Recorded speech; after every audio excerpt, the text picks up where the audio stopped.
Everyone, welcome to the DK classes 93।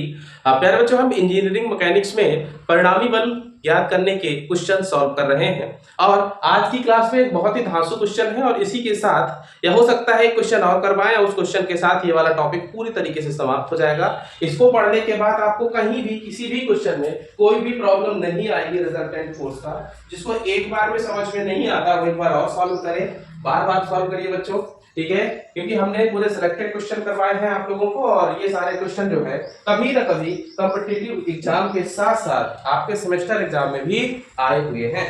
मैं आप लोगों को बताना चाहूंगा कि ये वीडियो जो है केवल और केवल यह वीडियो आपके लिए आरआरबी जेईई जो कि अभी आने वाला है, रेलवे इंजीनियरिंग का एग्जाम, एसएससी जेईई जो कि अभी कुछ दिनों बाद होने वाला है, एमपी पीजीसीएल, ये बहुत सारे स्टेट और सेंट्रल लेवल के कॉम्पिटिटिव एग्जाम के लिए एप्लीकेबल है। तो आप आरआरबी जेईई या फिर गेट जैसे एग्जाम के लिए भी इसे इंजीनियरिंग मैकेनिक्स पढ़ सकते हैं। अब देखिए क्वेश्चन क्या बोलता है बच्चों कि 20 न्यूटन, 40 न्यूटन, 30 न्यूटन, 50 न्यूटन और 60 न्यूटन, टोटल 5 फोर्स है, ठीक है।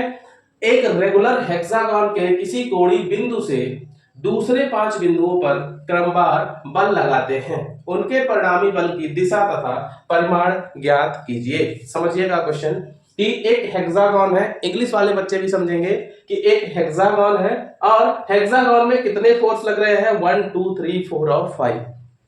तो मतलब हेक्सागन में हम किसी एक फोर्स को फिक्स करेंगे किसी एक जगह पे, बाकी के जो फोर्सेस हैं मतलब एक पॉइंट फिक्स करेंगे। बनाते बनाते बात करते हैं, ज्यादा अच्छा रहेगा। तो एक हेक्सागन ड्रॉ कर लेते हैं बच्चों। हेक्सागन मतलब षटभुज, हेक्सागन मतलब षटभुज जिसकी कितनी भुजाएं होंगी, 6 भुजाएं होंगी, ठीक है। सबसे पहले हॉरिजॉन्टल लाइन खींचिएगा, फिर ये दोनों लाइनें खींचिएगा, उसके बाद इधर जाइएगा, ये हॉरिजॉन्टल लाइन खींचिएगा और ये खींचिएगा। ये है षटभुज। ये क्या है बच्चों, षटभुज। तो बस इसको आप कैसे बनाएंगे, ठीक है। इसको तो बच्चों हम ये पॉइंट मार्क कर लेते हैं, इसको पॉइंट नंबर है बी सी डी ई और ये पॉइंट एफ है। अब हम एक बिंदु फिक्स कर लेते हैं, मान के चलिए पॉइंट ए को हमने फिक्स कर लिया और इसी से सारे फोर्सेस बना बना के देखेंगे। तो पहला फोर्स इस पॉइंट से देखिए ये आया, दूसरा फोर्स ये, तीसरा फोर्स ये है, चौथा फोर्स ये है और पांचवा फोर्स ये है। आई थिंक आपको स्क्रीन में पूरा दिख रहा होगा। अब ये 5 के पांचों फोर्स हमने बना दिए हैं बच्चों। अब इन पांचों फोर्सेस को एक एक करके आप इसमें लिख दीजिए। तो ये 20 न्यूटन का है, ये 30 न्यूटन का है, ये 40 न्यूटन का है, ये 50 न्यूटन का है और ये 60 न्यूटन का है। तो ये 5 फोर्सेस जो है, ठीक है, ये 5 फोर्सेस लग रहे हैं। अब क्वेश्चन बन चुका है, अब हमको रिजल्टेंट फोर्स यानी कि परिणामी बल ज्ञात करना है। तो बच्चों हम क्या करेंगे, जैसे कि आप देख रहे होंगे कि जब हमने ये टॉपिक स्टार्ट किया था तो आप लोगों को बताया था कि 2 तरीके के फोर्सेस होंगे, कुछ फोर्स हॉरिजॉन्टल होंगे और कुछ फोर्स वर्टिकल होंगे और उनके अलावा जो फोर्सेस होंगे इंक्लाइंड होंगे। तो आप यहाँ पे देखेंगे कि 20 न्यूटन का फोर्स और एक 50 न्यूटन का फोर्स ही वर्टिकल और हॉरिजॉन्टल है। इनके अलावा बाकी के सारे फोर्सेस कितने हैं बच्चों, क्या है, इंक्लाइंड फोर्स हैं। और सॉरी, जब भी इंक्लाइंड फोर्स होंगे तो उन इंक्लाइंड फोर्सेस के केस में हमको रिजॉल्व करना पड़ता है, मतलब फोर्सेस इन एक्स डायरेक्शन और फोर्सेस इन वाई डायरेक्शन में हमको तोड़ना पड़ता है, ठीक है। तो अब हम क्या करेंगे, बार बार वो पुरानी वाली कहानी नहीं दोहराएंगे, ठीक है, सीधे थोड़ी सी शॉर्ट मेथड का सॉल्व करें। देखो सबसे पहली बात तो ये है कि इनके बीच का एंगल कितना होगा, 30 30 30 और ये 30। ये आपको याद रखने की जरूरत है कि सभी के बीच का कोण कितना होगा बच्चों, तो 30-30 डिग्री का होगा, ठीक है। कितने डिग्री का होगा, 30-30 डिग्री का होगा। अब इस फोर्स को जब हम रिजॉल्व करेंगे तो इसके 2 कंपोनेंट, सॉरी इसके तो कंपोनेंट नहीं आएंगे, इसके 2 कंपोनेंट, इसके 2 कंपोनेंट और इसके 2 कंपोनेंट बनेंगे और साथ ही साथ उनका डायरेक्शन भी हमको पता होना चाहिए। तो देखो मैं एक काम करता हूं, एक वर्टिकल लाइन ड्रॉ कर लेता हूं और एक हॉरिजॉन्टल लाइन ड्रॉ कर लेता हूं, ठीक है। ये क्यों ड्रॉ करी गई है, ये आप लोग रफ में करिएगा, फेयर में भी कर देंगे तो कोई प्रॉब्लम नहीं है, ठीक है। अब हॉरिजॉन्टल फोर्स सारे हम हॉरिजॉन्टल वाली लाइन में लिखेंगे और वर्टिकल वाले सारे वर्टिकल वाली लाइन में। क्या 20 हॉरिजॉन्टल है, यस सर 20 हॉरिजॉन्टल है, तो हम 20 को डायरेक्टली लिख देंगे। इसके बाद ये जो फोर्स है ये इंक्लाइंड है तो ये टूटेगा, तो बस एक इसका कॉस कंपोनेंट होगा 30 30 cos 30 और एक इसका साइन कंपोनेंट होगा तो क्या होगा बच्चों 30 साइन 30 और वर्टिकल कंपोनेंट पहले से क्या था तो 50 था तो हमने यहाँ पे 50 लिख दिया। तो देखो ये 50 हो गया प्लस 3 साइन, तो इसका काम खत्म बच्चों। अब दूसरा आता है 40 वाला, तो 40 कॉस कितना एंगल 30 प्लस 30 यानी कि 60, तो 40 कॉस 60, तो यहाँ पे कितना आ जाएगा 40 साइन कितना बच्चों 40 साइन 60। अब आगे बढ़ते हैं, इस फोर्स को वर्टिकल वाले को रिजॉल्व करने की जरूरत नहीं है। अब आता है ये फोर्स 60 न्यूटन का, तो देखो ये हॉरिजॉन्टल से कितना कोण बना रहा है 30 30 दूनी 60 30 90 30 चौके 120, तो 60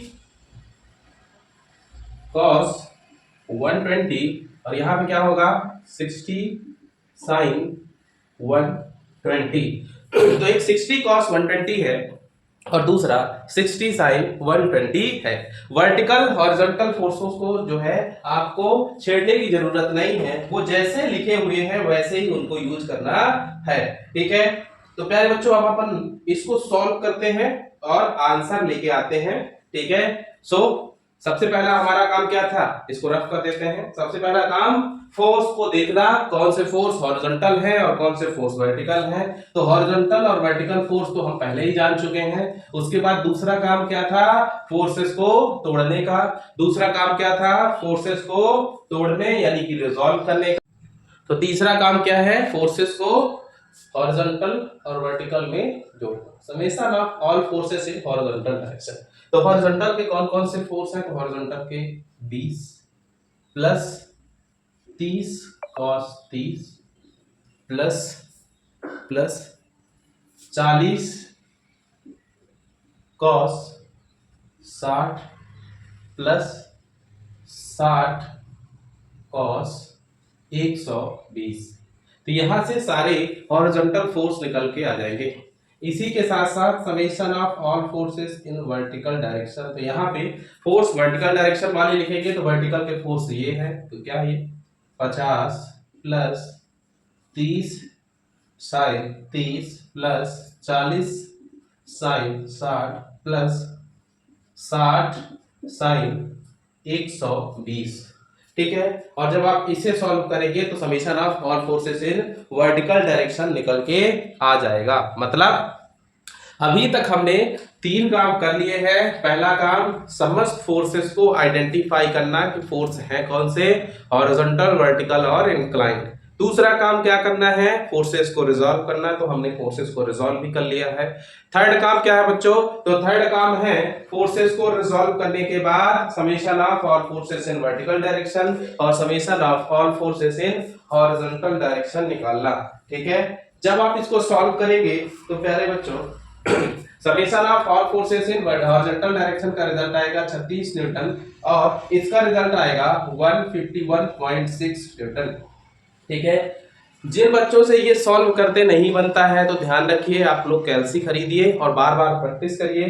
ठीक है, अगर किसी भी फंक्शन में प्रॉब्लम होती है तो कमेंट में पूछिए, मैं आप लोगों को रिप्लाई करके उसका आंसर दूंगा। ठीक है, आगे बढ़ते हैं। तो बस फोर्सेस इन हॉरिजॉन्टल डायरेक्शन आ चुका है, फोर्सेस इन वर्टिकल डायरेक्शन आ चुका है, तो अब काम क्या बचता है, तो बच्चों अब कुछ नहीं है, अब हमको क्या फाइंड आउट करना है, रिजल्टेंट फोर्स। क्या फाइंड आउट करना है, रिजल्टेंट फोर्स।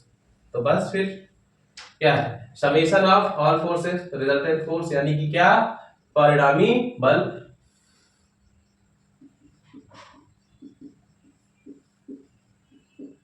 यानी कि रिजल्टेंट फोर्स बराबर क्या आ जाएगा बच्चों, अंडर रूट ऑफ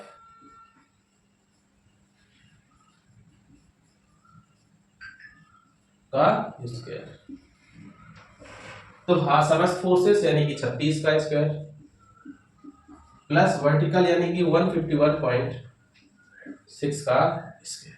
और जैसे ही इसको हम सॉल्व करेंगे बच्चों तो हमारा 155.8 न्यूटन आंसर आ जाएगा। 155.8 न्यूटन आंसर आ जाएगा। तो रिजल्टेंट फोर्स कितना आएगा, 155.8 न्यूटन। द सेकेंड पार्ट क्या है बच्चों इसका, तो सेकेंड पार्ट है इसका रिजल्टेंट के बाद डायरेक्शन फाइंड आउट करने का। तो बस डायरेक्शन के लिए क्या करते हैं, ध्यान करिए, ठीक है। तो डायरेक्शन के लिए क्या होता है,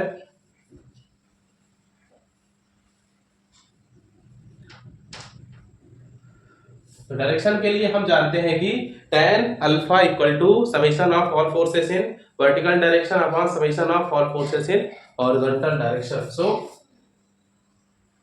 alpha equal to summation of all forces in vertical direction और summation of all forces in horizontal direction.